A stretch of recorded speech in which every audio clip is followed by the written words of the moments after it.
Go find another table, Mom. This one is only for important people. The voice of my adopted daughter, Sarah, rings out in the elegant dining room of the Chandelier, one of the most exclusive restaurants in Chicago. Laughter erupts around the table where my son-in-law Richard, my teenage grandchildren, and even my biological son Daniel are all joining in like it's the funniest joke in the world. But after decades of humiliation and contempt, I decide it's time for a lesson they will never forget. But before I continue, make sure you are subscribed to the channel and write in the comments, where are you watching this video from? We love to know how far our stories are reaching. Go find another table, Mom. This one is only for important people.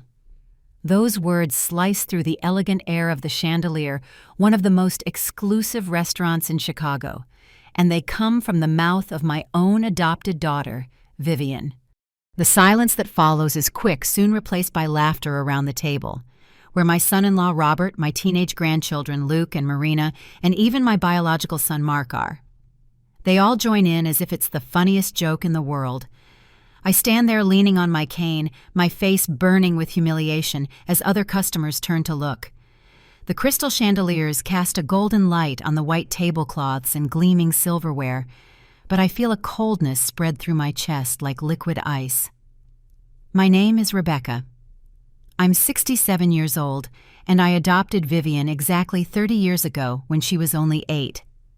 3 decades of offering love, support, and everything I have, only to be treated like an intruder in my own family. The only person who looks uncomfortable is my friend Helen, sitting at the end of the table with an expression mixing shock and outrage. Our eyes meet briefly, and in that moment, something silent passes between us. An understanding. Vivian, that wasn't funny, I say, keeping my voice low and dignified, despite the pain piercing my heart like a dagger. Oh, Mom, don't be so sensitive, Mark cuts in, waving his hand dismissively. It's just a joke. You know how Vivian is. I know exactly how Vivian is. At 38, she has perfected the art of making me feel small while maintaining a facade of a devoted daughter for the outside world. For 3 decades, I gave her the best of everything. Expensive clothes, the best education support for every venture she tried. Meanwhile, Mark, my 45-year-old biological son, received the same love and opportunities. The difference is that Mark, even with his flaws, shows at least basic respect. Vivian, on the other hand, seems to cultivate a resentment that grows with each year, as if my generosity is a personal offense against her. Tonight's dinner is to celebrate Vivian's latest venture, an expensive boutique that I helped finance with a small contribution of $250,000. I am always helping Vivian with her projects. When Mark asked for a loan to expand his software company 2 years ago, I offered him the same amount. The difference, he has already started paying me back.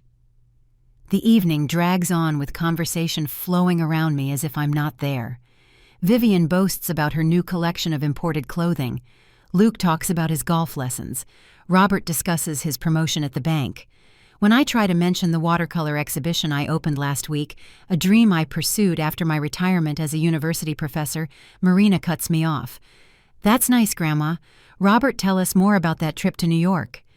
Every word spoken, every indifferent glance, every interruption is like a small wound.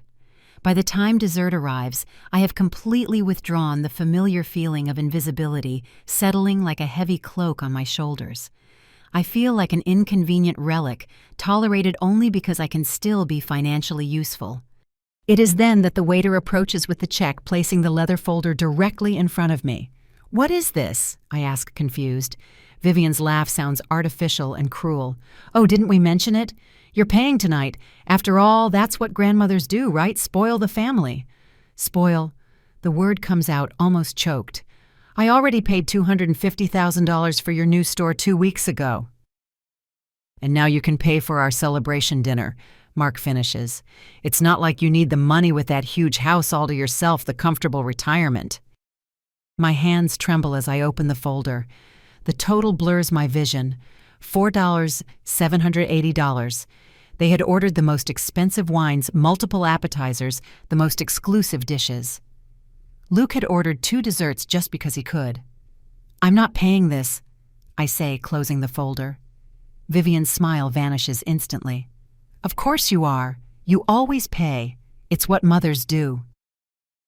Tension wraps around the table like a dense fog. Helen, my friend of decades, and the widow of an important local businessman from Austin, watches the scene with sharp eyes.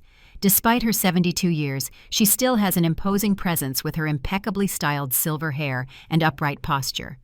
Not this time, I reply, handing the leather folder back to the waiter. Just bring me the check for my dish and my drink, please. The waiter hesitates, looking nervously between me and Vivian. Mom, don't be ridiculous. Vivian hisses, her beautiful face contorting into an ugly expression. You always pay. It's what mothers do. Mothers support their children, Vivian, but they aren't obligated to finance their every whim forever, especially when they are treated with such disrespect. Robert clears his throat uncomfortably. Come on, Rebecca. It was just a joke. You don't have to make a scene. A scene? My voice comes out louder than I intended. You invite me to dinner, humiliate me in front of strangers, and then expect me to pay almost $5,000 for the privilege. Mark rolls his eyes. Always the drama. This is why we prefer to go out without you. Those words hit me like a slap. So it is true. They meet without me, probably laughing at my expense, while enjoying the comfort provided by my money. Just a moment, please. Helen's voice cuts through the silence. She stands up, grabbing her purse. Rebecca, that's enough. Let's go. I'm watching how they treat their mother, and this is unacceptable. But Helen... Vivian immediately adopts a sweet tone. The night just started. Helen looks at Vivian coldly. I've seen enough for today. You need to learn to respect your mother. I stand up too, feeling a sudden relief not to be alone. Helen and I have been friends since college. She knows my whole life, my marriage to Charles, his premature death when Mark was only 15, my decision to adopt Vivian a few years later, to give Mark a sister and offer a home to a child who needed one. You're going to regret this, Mom, Vivian says, the threat barely disguised in her voice. I face my adopted daughter, this beautiful, cruel woman who has become so different from the scared, hopeful girl I brought home 3 decades ago. No, Vivian. For the first time in a long time, I don't think I will. As we walk out, I hear the confusion erupting behind us. The waiter insisting on payment, Vivian demanding he wait, Robert trying to calm the situation. I don't look back. The Chicago night air is cool and refreshing. I take a deep breath, feeling as if I have escaped an invisible prison that has been closing around me for years. The scent of gardenias from a nearby garden mixes with the smell of recent rain, creating a sense of renewal. Are you okay? Helen asks as we sit in her luxurious car. The soft leather of the seats and the silence of the vehicle form a protective cocoon against the outside world. No, I answer honestly, but I think I will be. Helen drives in silence for a few minutes until she stops at a quiet cafe in the center of the city. It is a cozy place with soft yellow lights and jazz music playing softly, the kind of atmosphere that invites confidences. We need to talk, Rebecca, she finally says as we settle into a secluded booth. What happened tonight wasn't the first time, was it? I feel tears welling in my eyes. The lump in my throat feels the size of a fist. No, it's gotten worse in the last few years, ever since I retired. Ever since you became just a bank instead of a respected professor. Helen completes her voice hard. I nod, feeling the truth of those words like a blow. In the last 5 years, since I left my position as a history professor at the university, the dynamic with my children has changed drastically. The requests for money became more frequent, the respect increasingly scarce. They treat me like I'm a senile old woman, Helen, as if my only use is to sign checks. Helen covers my hand with hers. Her skin is thin as tissue paper, marked by age spots, but her touch conveys strength. Rebecca, we've been friends for over 40 years. You were a pillar of strength when I lost my Anthony in Austin. You helped me manage his companies when I had no idea what I was doing. I will never forget that. I smile weakly, remembering how I spent nights studying accounting and business management to help Helen after her husband's sudden death. How we sat together until dawn deciphering contracts and financial reports while she battled grief and insecurity. And now, she continues, her voice suddenly different. It's time for me to return the favor. I'm sick, Rebecca. The world seems to freeze around me. The sounds of the cafe, the clinking of cups, the murmur of conversations, the soft music all disappear, replaced by a dull ringing in my ears. What no? Pancreatic cancer stage 4. I found out 3 months ago. The doctors gave me less than a year. Helen's revelation hits me like an avalanche. My friend, my pillar of strength for so many years, is dying. The cafe around us continues in motion. Waiters serving tables, customers chatting, life going on normally, while my own world transforms completely. Why didn't you tell me sooner? I ask, my voice barely a whisper. Helen gives a sad smile, the kind of smile that carries the wisdom of someone who has already made peace with the inevitable. Because I needed to get my affairs in order first, and because I wanted to be sure of a few things. What things?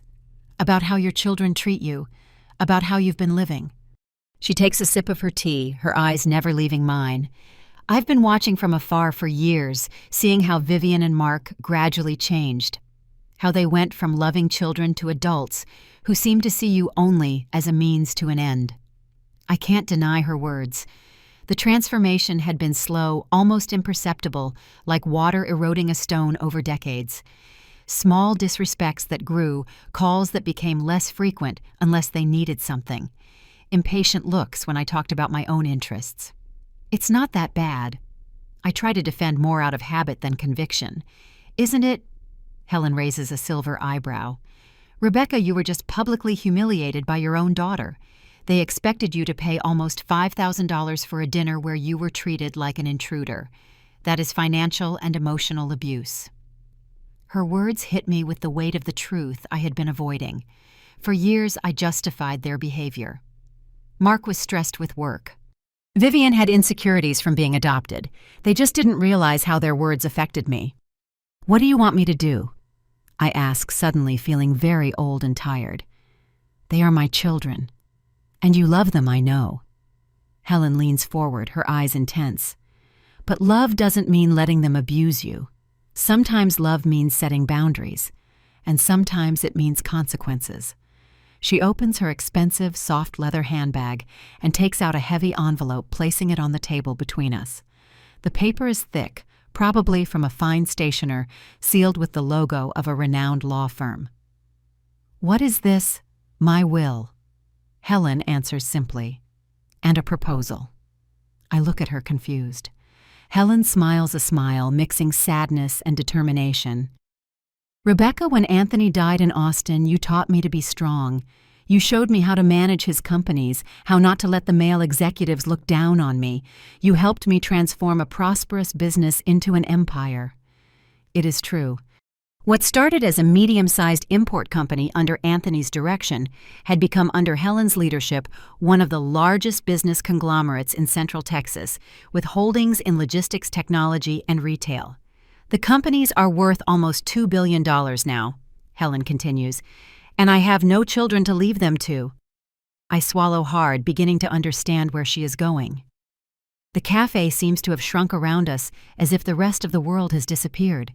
Helen, no. I always thought about leaving everything to you, she goes on, ignoring my interruption. You are the sister I never had, but after seeing how your children treat you, I'm afraid they would simply waste it all, not just the money, but the legacy I built. What exactly are you proposing? I ask, feeling a mix of apprehension and curiosity bubbling inside me. Helen pushes the envelope in my direction. Open it. Shem. With trembling fingers, I open the envelope and pull out a sheaf of legal documents. The words seem to swim before my eyes. As I read, my breathing becomes faster and faster. It's a kind of game, Helen explains as I try to absorb the content of the papers. A test for your children and also for you. The will designates me as the primary heir to Helen's entire estate with one condition. In the next 6 months, I must establish clear boundaries with my children. No more money, no more financial favors, no more allowing abuse. If I manage to maintain those boundaries until the end of the trial period, the inheritance will be confirmed. If you fail, if you give in to their requests, if you go back to the old patterns, everything goes to charity. Not a cent for you or for them." "Why are you doing this?" I ask, stunned. "Because you deserve more than being a walking ATM for ungrateful children.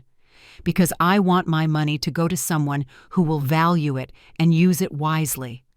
And because," her voice softens, "I want to see you regain your dignity and strength in the months I have left." I look at my friend, this extraordinary woman who, even facing her own mortality, is more concerned with my well-being. "And what if they change?" I ask. "What if they realize their mistakes?" Helen's smile is both hopeful and skeptical. "Then they will be worthy of you finally. But Rebecca, you have to be prepared for the possibility that they won't change, that when the money runs out, they will show who they really are." I feel the weight of that moment, the choice stretching before me. Continue as I am, funding disrespect and abuse, or set boundaries, and potentially lose the relationship with my children. "I'm not sure I can do this," I confess. "You can," Helen says with conviction. The same woman who faced widowhood at 37, who raised a son alone, who adopted an 8-year-old girl when many told her she was crazy, who became one of the most respected professors at the university. That woman can do anything. Arriving home that night, I find 3 messages on my phone, one from Vivian, one from Mark, and one from Robert. All furious, all demanding explanations for my shameful behavior at the restaurant. None mention who paid the bill. Instead of responding immediately, I sit on the back porch of my house. It is a spacious property in one of the best neighborhoods in Chicago, bought with my own savings after decades of hard work. The yard, with its carefully maintained garden, shines softly under the moonlight. This place has always been my refuge, my sanctuary. I think about how I got here. After Charles's death so young, only 42. A sudden heart attack, I found myself alone with a teenage son and an uncertain future. Instead of crumbling, I threw myself into work. I transformed my pain into purpose, becoming one of the most dedicated professors at the university, rising in the academic hierarchy while raising Mark. Adopting Vivian was a decision many questioned. A 37-year-old single woman already with a 15-year-old son, adopting an 8-year-old girl with a history of abandonment. It seemed like a recipe for disaster, but I saw her in that orphanage with her big eyes full of hope and fear, and I knew she was my daughter. The first few years were difficult but rewarding. Vivian had her nightmares and moments of rage, her deeply rooted insecurities, but she also had a laugh that could light up an entire room, a sharp intelligence, and a fierce determination. As for Mark, after some initial resistance, he became a protective older brother. When did it all change? There was no defining moment, just a gradual erosion. Mark graduated, started his career, got married, and had children. Vivian followed a more turbulent path, dropping out of college, going through a series of failed relationships, starting and closing various businesses. And at some point, both began to see me less as a person and more as a resource. My phone buzzes again. It is Vivian. "Vivian, Mom, answer the damn phone. We need to talk about this ridiculous behavior." I take a deep breath and make my decision. Helen is right. It is time to set boundaries. I type a single message and send it to both children. "I will be available to talk civilly tomorrow at 3:30 p.m. at my house. No shouting, no accusations. I have some changes to communicate." I turn off the phone completely after that, something I have never done before. The silence that follows is both terrifying and liberating. The next morning, when I turn the phone back on, I find dozens of messages, each more indignant than the last. I ignore all of them and spend the day preparing for the confrontation to come. At 2:55 p.m., the doorbell rings. Vivian is there, looking flawless as always in her designer clothes, but with dark circles under her eyes that reveal a bad night's sleep. Behind her, Mark looks equally tired, a rare discomposure in his normally businesslike appearance. To my surprise, Robert is also present, looking uncomfortable. "Come in," I say calmly, leading them to the living room where I have prepared tea. What the hell was that last night? Vivian starts immediately, completely ignoring my request for civility. "Vivian," I say, keeping my voice steady, "if you can't speak respectfully, this conversation ends now." She blinks, surprised by my tone. It is as if I have spoken in a foreign language. How long had I let them treat me this way without pushback? "You left us with a bill for almost $5,000. "A bill that you created," I reply. "For a dinner, you invited me to where I was humiliated, and then you expected me to pay." "It was just a joke, Mom," Mark intervenes, his tone conciliatory. "Vivian didn't mean that about important people." "It wasn't just last night," I continue. "It has been a pattern. You treat me like a bank, not a mother, like a wallet, not a person." Robert clears his throat. "Rebecca, I think you're exaggerating a bit." "I'm not Robert, and I didn't ask for your opinion." My direct response surprises him as much as it surprises me. It is as if a new Rebecca is emerging, someone I had forgotten existed. "What is wrong with you?" Vivian asks, her voice mixing irritation and a hint of genuine concern. "Is it that Helen? Is she putting ideas in your head?" "Don't blame Helen for the fact that you have to pay your own bill," I reply. "And no, it's not her. It's me finally recognizing a truth I've ignored for too long." I take a sip of tea, organizing my thoughts before continuing. The scent of jasmine rises from the cup, strengthening my resolve. Starting today, there will be some changes. First, there will be no more money, no loans, no investments in new businesses, no financial help of any kind. The silence that follows is absolute. The three of them look at me as if I have just announced I am joining a circus.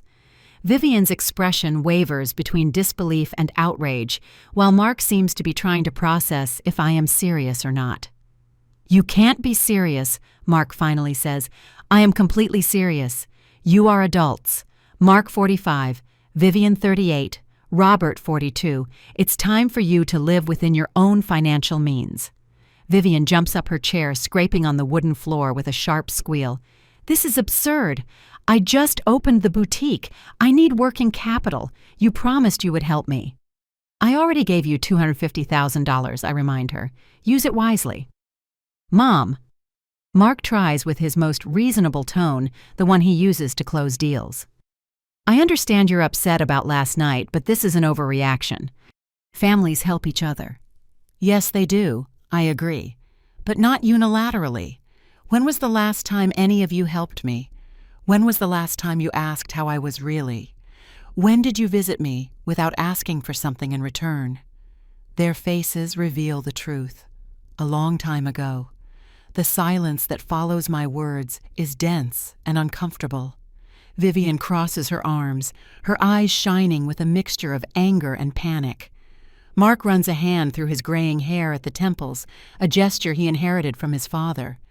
Robert just looks lost, as if he has been dragged into a family drama he wasn't prepared for. "Is this some kind of midlife crisis?" Vivian finally asks, her voice cutting. "You're turning 68 in 2 months, and suddenly you decide to cut off your own children." "I'm not cutting you off," I reply calmly. "I'm cutting off the money. There's a big difference." "For you, maybe," Vivian retorts. "But what do I do with the boutique now I have expenses suppliers to pay?" "Do what other entrepreneurs do. Seek bank financing, cut costs, work harder." I keep my voice firm. "It is no longer my responsibility to support your ventures." Mark, always more strategic than his sister, changes focus. "Mom, we're worried about you. This behavior isn't normal. You were always so generous, so available for us." "And I am still available emotionally," I clarify. "You can call me Visit Me Talk. Just don't ask me for more money." "It's that old woman," Vivian says, suddenly, her eyes narrowed. "Helen is behind this, isn't she? What did she offer you?" I feel a chill run down my spine. It is incredible how Vivian can quickly identify the source of a potential advantage or threat. Her intuition for opportunity has always been sharp. "Helen has nothing to do with my decisions." I lie partially. Her influence is present, but the final decision was mine. This is between us. Robert, who had remained silent, finally speaks. "Rebecca, I think what Vivian and Mark are trying to say is that this change seems very sudden. Yesterday you were well yourself. Today you seem like a different person." "Maybe I was always this person, Robert," I reply, looking him in the eyes. "Maybe I just lost my way for a while trying to buy your love." "Buy our love."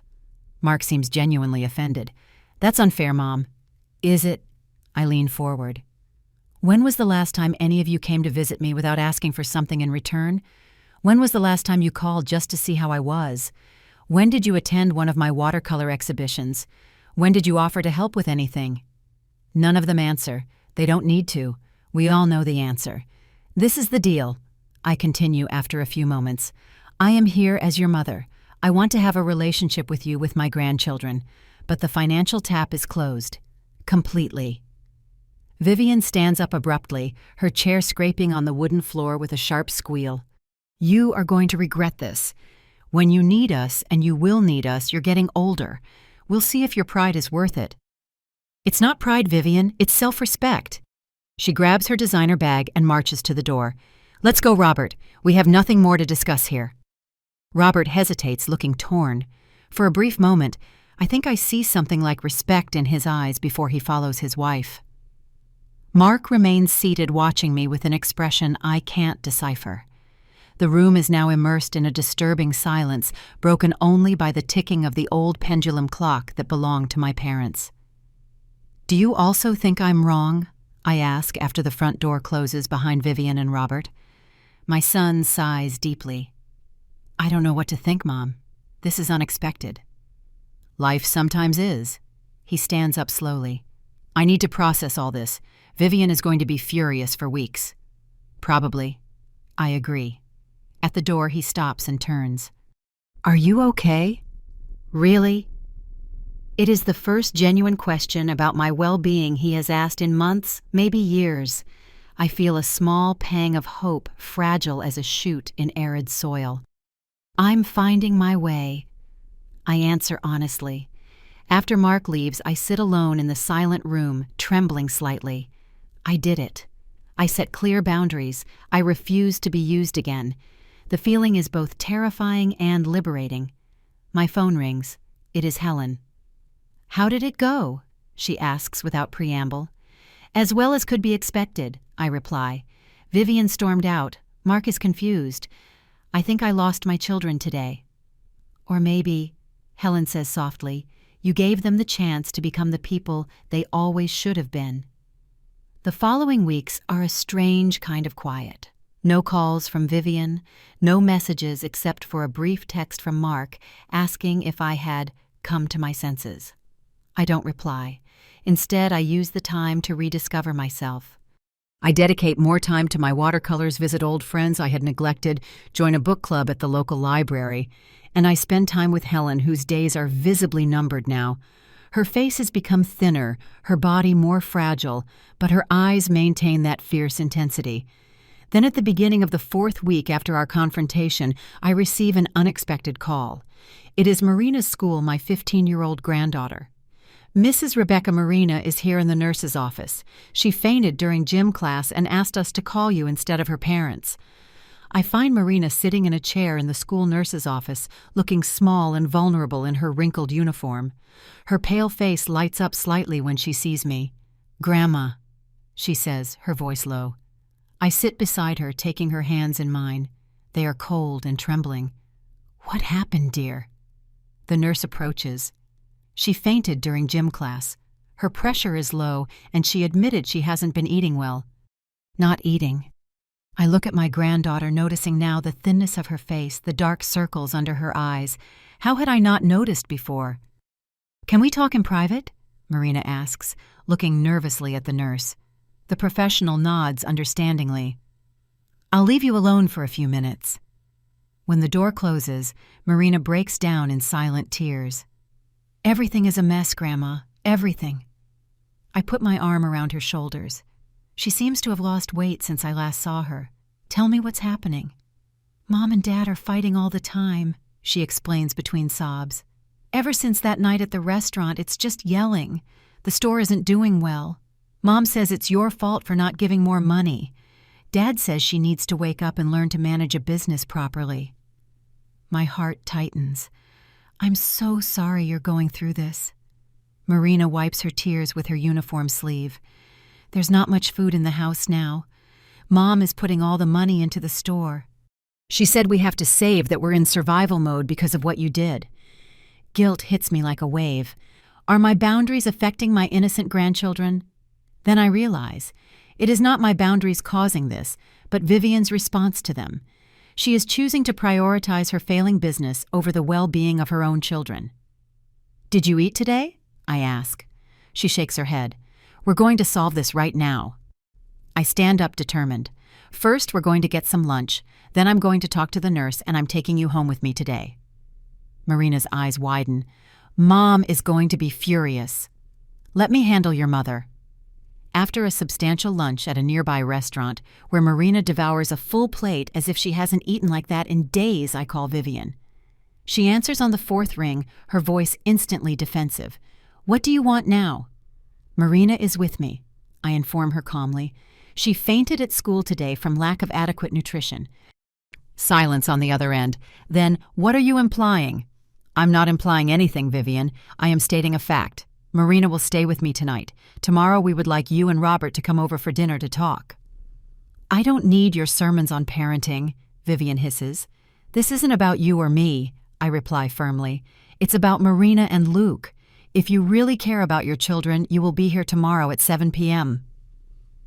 To my surprise, Vivian shows up the next night along with Robert and Luke. My grandson, normally confident and sometimes arrogant like his father, looks tired and disheveled. The tension in the family is clearly affecting both teenagers. I prepare a simple but hearty dinner. During the meal, the atmosphere is tense and silent until finally Vivian puts down her fork with force. So this is what we're here for, so you can show off how you can feed our children better than we can. We are here, I reply calmly, because your children are suffering and we need to find a solution. The solution is obvious, Vivian retorts. Stop this tantrum about the money and help us like you always did. Luke, to my surprise, interrupts. Mom, it's not Grandma's fault that you don't know how to manage money. The silence that follows is sharp. Vivian looks at her son as if he has just slapped her. How dare you talk to me like that? It's true? Luke continues, apparently releasing accumulated frustration. Grandma gave you $250,000 for the store, and in less than a month, you're already broke. You bought that ridiculously expensive Italian stock that nobody wants. You rented the most expensive space in the mall, and now we're the ones suffering. Robert clears his throat uncomfortably. Luke, respect your mother. And you, Luke turns to his father, to his. You just complain, but you don't do anything to help. At least Uncle Mark is trying to keep his own business running without whining for Grandma's money. Marina, silent until then, finally speaks. I just want you to stop fighting. I just want to be able to sleep at night without hearing yelling. Vivian's face crumbles the mask of indignation, giving way to something more vulnerable. For a moment, I glimpse the 8-year-old girl I brought home all those decades ago. I'm trying, she says, her voice breaking. I'm trying to keep everything going. Alone, I add gently, like you've always tried to do everything alone, even when I offered real help, not just money. Vivian looks up at me confused. What do you mean? How many times did I offer to teach you about financial management, about how to run a business? You always refused, preferring the easier path, just asking for more money when things got tough. Robert surprises everyone by speaking up. She's right, Viv. Your mother tried to teach you to fish, but you just wanted the fish already cooked. Robert's comment lands like a bomb on the table. Vivian turns to face him, betrayed by her own husband. For a tense moment, I think she is going to explode, but then something unexpected happens. Her shoulders droop, and she covers her face with her hands. I don't know how to do this, she admits, her voice muffled. I never did. It is such a rare moment of vulnerability that no one at the table knows how to react initially. Marina timidly reaches out and touches her mother's arm. Luke, despite his earlier outburst, looks uncomfortable, seeing his always strong mother suddenly break down. Vivian, I speak gently. The problem was never a lack of ability. You are smart, determined, charismatic. The problem was always that you never really needed to try because I was always there to fix any mistake with more money. She uncovers her face, her eyes red. And now you've taken away my safety net. Yes, I confirm. Because I believe you can fly without it. Robert speaks up, surprising me again. Rebecca is right, Viv. We need to solve this ourselves as a family. I look at my son-in-law with new respect. Maybe there is more to him than the complacent man I had always assumed. What do you suggest, then? Vivian asks, sounding genuinely lost. First, I reply, the children come to my house temporarily until you stabilize the situation at home. No arguments, no deprivation. To my surprise, Vivian doesn't protest. Second, I continue, I am not giving any more money, but I can offer something more valuable. Knowledge. I will help you analyze the business restructure it, make it viable, as a mentor, not an investor. You're not a businesswoman, Vivian points out, an echo of her usual distrust. No, I agree. But I have been friends with one of the most successful businesswomen in Austin for over 40 years. I've learned a few things. The mention of Helen makes Vivian frown, but she doesn't comment. And third, I conclude, we all need to relearn how to be a family, not based on money or expectations, but on mutual respect and genuine love. The following days establish a new routine. Luke and Marina settle into the guest rooms at my house, visibly thriving in a tension-free environment. I start working with Vivian at the boutique, analyzing her chaotic finances, identifying critical errors, and developing a recovery plan. To my surprise, when stripped of her defensive attitude, Vivian reveals herself to be an eager learner. I realize that under the layer of entitlement and resentment, there is an intelligent woman who had never been truly challenged to grow. Why did you never force me to learn this before? She asks me one day as we review the projected cash flow. Because you were never ready to listen. I answer honestly. And because I was too busy trying to buy your love to truly help you. Vivian pauses, absorbing my words. I always loved you, she says finally, even in the moments when I treated you badly. I know, I reply, but I think you never learned to respect me. She doesn't respond, but her silence is eloquent. Mark reappears in my life 3 weeks after our initial confrontation. He comes alone without his wife, without the defensive posture he had adopted before. I heard you're helping Vivian with the boutique, he says, accepting a cup of coffee. I'm trying, I confirm. And how are you? Mark sighs deeply. Well, to be honest, your ultimatum made me rethink some things. I realized I was on my way to becoming as dependent as Vivian. And I'm focusing on making my company self-sustainable instead of counting on external capital injections. He hesitates, then adds, I also realized I barely know my own mother. Who are you besides the person who was always there to support us financially? The question takes me by surprise.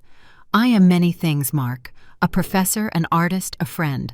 A woman who discovered her own strength after being widowed at 37. Someone who loves history and literature and long walks at dawn. I'd like to get to know that person better, he says with a shy smile. The weeks turn into months. Helen's test maintaining firm boundaries for 6 months is halfway through when her health deteriorates drastically. She is admitted to the best hospital in Chicago, an entire wing practically reserved for her comfort. I visit her daily, watching with a heavy heart as she fades. Her body may be failing, but her mind remains as sharp as ever. How are things with Vivian? She asks one particularly difficult afternoon, her voice barely above a whisper. Surprisingly well, I reply, holding her fragile hand. The boutique is starting to stabilize. She reduced her rent by moving to a smaller space, renegotiated with suppliers. She's learning to manage a budget. Helen smiles weakly. And Mark, he is paying back the loan he took from me even though I told him it's no longer necessary. He says it's a matter of principle now. The grandchildren. Still with me, but they visit their parents regularly. The house is quieter. Robert is more present. They are rebuilding slowly. Helen squeezes my hand with what little strength she has left. You are passing the test admirably, Rebecca. It's not about the test or the money anymore, I confess. It's about finally having real relationships with my children. That was the real test, Helen whispers. It always was. Helen passes away on a quiet Sunday morning 3 weeks later. She goes in her sleep without pain as she had hoped. I am by her side, having spent the night at the hospital. I hold her hand until the end, silently thanking her for decades of true friendship. The funeral is a grand event, as expected, for one of the most influential women in Austin. Business leaders, politicians, prominent society figures. Everyone comes to pay their respects. In the midst of that crowd of power and influence, I notice Vivian and Mark at the back, both clearly uncomfortable, present more out of obligation than genuine respect. The reading of the will takes place a week later. Walter Mendez, Helen's longtime lawyer, conducts the meeting in his office. To everyone's surprise, everyone is invited. Me, Vivian, and Robert Mark and his wife, even my teenage grandchildren. Before we begin, Walter says formally, Helen requested that this video be shown. Helen's image appears on the large screen in the office. Despite being clearly weakened by the illness, she maintains that dignified posture and penetrating gaze that always characterized her. If you are watching this, I have already left this world, she begins. But before I reveal my final decisions, I want you all to understand the reason for them. Helen looks directly at the camera. I spent the last months of my life observing how my dear friend Rebecca's family treated her. I saw people who should love and respect her treating her like a walking ATM. I saw the humiliation at the Chandelier restaurant. I heard the calls demanding money. I witnessed the disinterest in her feelings and achievements. Vivian shifts uncomfortably in her chair. Mark looks at the floor. Particularly you, Vivian, Helen continues, as if she can see her in that moment. The girl Rebecca welcomed and loved as a daughter, transformed into an adult who treats her adoptive mother with calculated cruelty. You not only constantly demand money, but you seem to enjoy diminishing her. Vivian's face turns red with shame and anger. And you, Mark. Maybe you're not as openly cruel, but your indifference and willingness to exploit your mother's generosity are just as reprehensible. After a dramatic pause, Helen smiles. So I decided to intervene. I proposed a test to Rebecca, set clear boundaries with you for 6 months. If she succeeded, she would inherit my fortune. But the real test wasn't for her. It was for you. The silence in the room is absolute. All eyes are fixed on the screen. Rebecca, my dear friend. Helen continues, her voice softer. You passed the test with flying colors. You regained your dignity, your self-respect. As for the rest of you, her gaze hardens. Well, the results speak for themselves. Walter turns off the video and picks up a document. The will is quite clear. The entire estate of Helen Campos Company's investments and properties, valued at approximately $2 billion, is left to Rebecca Mendoza. Vivian gasps audibly. Mark turns pale. There's more, Walter continues. Helen established separate trust funds for each family member, but with specific conditions. He turns to Vivian. For you, Vivian, a $5 million trust fund accessible only after 5 years of proven work at an NGO of your choice at minimum wage. No money from Rebecca can be used during this period. Vivian jumps up furiously. This is ridiculous. She can't do that. In fact, she can, Walter replies calmly. And she did. For Mark, he continues, a similar fund, but with the condition that he work for 3 years as a teacher in a public school in the suburbs. Mark is dumbfounded. But my company. As for the grandchildren, Walter proceeds, ignoring him. Each will receive a generous educational fund accessible directly at age 18 without parental intervention. Robert, who had remained silent, finally speaks. And me. Walter consults the documents. You have the option to stay with Vivian during her period of community service or divorce her with a compensation of $200,000. Chaos erupts in the room. Vivian shouts accusations. Mark argues about the injustice. Robert seems to be calculating his options. Only my grandchildren remain silent, perhaps secretly relieved to have their future guaranteed, regardless of their parents' choices. I stand up calmly. Enough. To my surprise, everyone falls silent. Helen left me not only her fortune, but also the power to modify these conditions. I look at each of them, and I am going to use it. Vivian immediately adopts a conciliatory tone. "Mom, you know we love you. That thing at the restaurant was just a silly joke." I raise my hand, cutting her off. "The conditions remain, with one alteration. If you complete your respective service periods with sincerity and dedication, you will not only receive the trust funds, but you will also be reinstated as heirs to part of what now belongs to me." Everyone's eyes widen at the possibility of financial redemption. "But," I continue, my voice now steel, "if you choose to contest the will, if you try legal maneuvers, or if you continue with your past behavior, even that offer will be withdrawn." 6 months later, to my surprise, both Vivian and Mark had accepted the conditions. Vivian was working at an NGO for needy children, using her fashion skills to teach sewing and design to teenagers.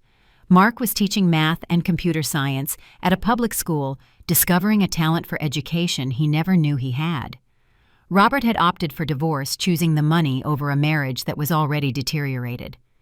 Luke and Marina were thriving under my partial care, visiting their parents regularly and witnessing their transformations. On my 70th birthday, I receive an unexpected gift, a photo album assembled by Vivian documenting her work with the children. On the last page, a simple note. "Thank you for forcing me to discover the person I can be instead of the one I became. The lesson was hard, but necessary.